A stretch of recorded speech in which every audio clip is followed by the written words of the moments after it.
जय श्री कृष्ण दोस्तों।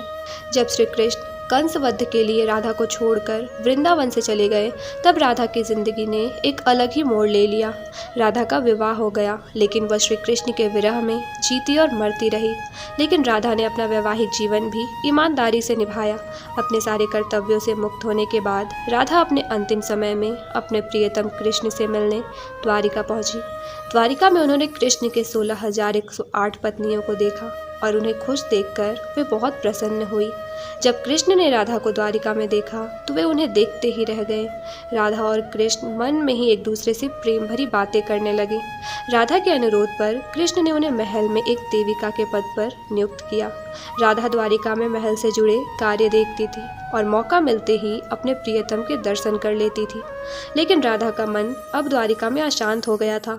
उन्होंने सोचा वे द्वारिका से दूर जाकर कृष्ण से आत्मिक संबंध स्थापित करेगी, इसलिए वे द्वारिका छोड़ पास के जंगल के गांव में रहने लगी। धीरे धीरे समय बीता और राधा बहुत अकेली व कमजोर हो गई।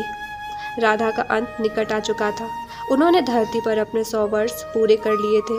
उन्हें अपने अंतिम क्षणों में कृष्ण की बहुत याद सताने लगी। आखिरी समय में कृष्ण राधा के सामने भी आ गए और उन्हें अपनी बाहों में थाम लिया और धरती पर बैठ गए। कृष्ण ने राधा की अंतिम इच्छा पूछी और उन्हें कुछ मांगने को कहा।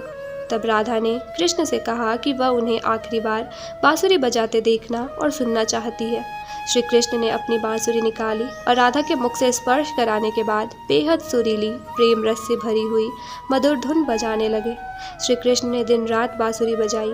बांसुरी की मधुर धुन सुनते सुनते एक दिन राधा ने श्री कृष्ण की गोद में अपना शरीर त्याग दिया और हमेशा हमेशा के लिए अपने कृष्ण में विलीन हो गई।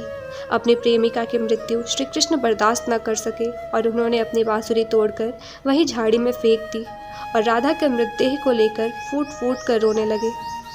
दोस्तों, उस दिन के बाद से श्री कृष्ण ने जीवन में कभी बांसुरी नहीं बजाई। राधा 100 वर्षों के विरह के बाद अपने कृष्ण में विलीन हो गई और उनका प्रेम हमेशा हमेशा के लिए अमर हो गया। राधे राधे।